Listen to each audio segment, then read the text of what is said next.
உங்கள் தந்தி தொலைக்காட்சியில் பிரம்மாண்டமான காட்சி அமைப்புகளுடன் சாணக்கிய தந்திரம் ஞாயிறு முதல் தினமும் இரவு 8 மணிக்கு. மதுரையில் நாம் தமிழர் கட்சியின் தலைமை ஒருங்கிணைப்பாளர் சீமான் செய்தியாளர்களை சந்தித்து வருகிறார். அந்த காட்சிகளை பார்க்கலாம். அதிகாரத்திலையும் பங்கு வேண்டிய திருமாவளவன் பேசி வீடியோ வைரலா போயிட்டு இருக்குது. எக்ஸ்தலத்துல போடுறாரு, அதை டெலிட் பண்ணிடுறாரு. பிசிகாக்கு மட்டும்தான் தைரியம் இருக்கு, ஆட்சி யாருக்கு இல்ல அப்படிங்கிற மாதிரி சொல்றாங்க. ஆட்சியையும் அதிகாரத்தையும் பங்கு கேட்கக்கூடிய தகுதி தமிழகத்துல விசிகாக்கு மட்டும்தான் இருக்கு அப்படின்னு அவர் சொல்றாரு திருமாவளவன். அது பாராட்டுறேன். அந்த தைரியம் எங்க அண்ணனுக்கு வந்ததை நினைச்சு.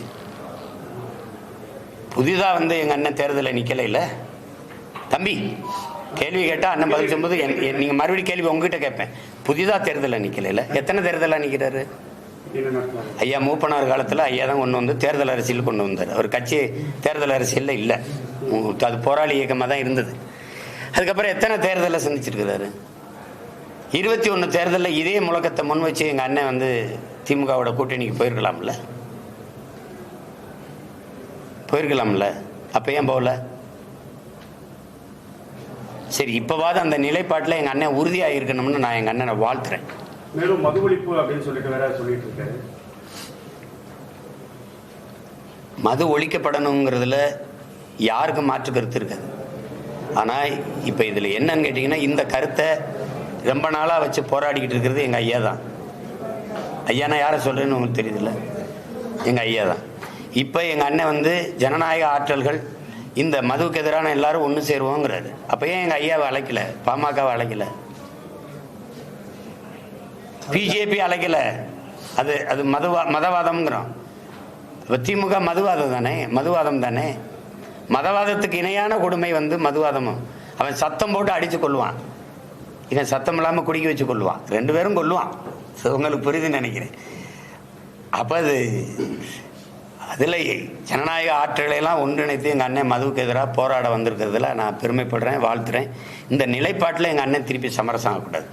இன்னும் ஒரு முறை அவர் அணி சேரும்போது எவன் மதுக்கடையை மூடுறாங்களோ, அந்த உறுதியை தர்றாங்களோ, அவங்களோட தான் நாங்கள் அணி சேருவோங்கிற உறுதியை எங்கள் அண்ணன் எடுக்கணும். அதுதான் என்னுடைய வேண்டுகோள். பதிவு பண்றாரு, கொஞ்ச நேரத்தில் அதை அழிச்சிடாரு, மீண்டும் பதிவு பண்றாரு, அழிக்கிறாரு. இது அதுதான் ஏன் அந்த பதிவு அழிக்கணும், ஏன் திரும்ப பதிவு பண்ணணும் அதே காட்சி?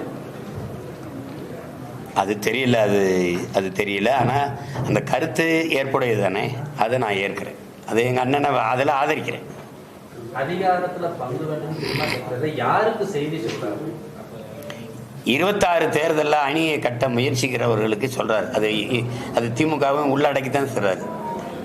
எதிர்வரும் காலங்களில் இந்திய ஆட்சியில் இப்போ எப்படி சந்திரபாபு நாயுடு அவர்கள், நிதிஷ்குமார் அவர்கள், பீகார் மாநிலம், ஆந்திர மாநில கட்சிகள் எல்லாம், இதுக்கு முன்னாடி காங்கிரஸ் ஆட்சியில் கூட்டணி மந்திரி சபை இருந்ததில்ல, இந்திய ஒன்றியத்தை ஆளும்போது, அது மாதிரி தமிழ்நாட்டில் இருந்திருக்கணும். அதுக்கு ஒரு வாய்ப்பு இருந்தது. இப்போ ஐயா 100 இடம் தாங்க ஐயா கருணாநிதி அவர்கள் வென்றிருந்தாங்க. அப்போ காங்கிரஸ் பாமக ஆட்சியை தாங்கி பிடிச்சிக்கிட்டு இருந்தது. அந்த நேரம் அவர்கள் மத்தியில் கூட்டணி ஆட்சி இருந்தது, மாநிலத்தில் கூட்டணி ஆட்சி அமைச்சிருந்திருக்கலாம். இப்போ உதாரணமாக சந்திரபாபு நாயுடு ஐயா அவர்கள் தம்பி பவன் கல்யாணுக்கு துணை முதல்வர் கொடுத்துருக்கிறாரு. அப்படி இது கூட்டணி கட்சி யாருக்காவது கொடுக்குமா? கொடுக்காத. ஒன்று ஐயா கருணாநிதி அவர்கள் இருக்கும்போது மகன் துணை முதல்வராக இருப்பார், இவர் இருக்கும்போது மகன் துணை முதல்வராக இருப்பார். இவ்வளோ பெரிய நாட்டில் இல்லாத துணை முதல்வர் அவங்க வீட்டிலே தான் இருப்பாங்க. அதை தான் அண்ணன் எடுத்து கேள்வி கேட்குறாரு.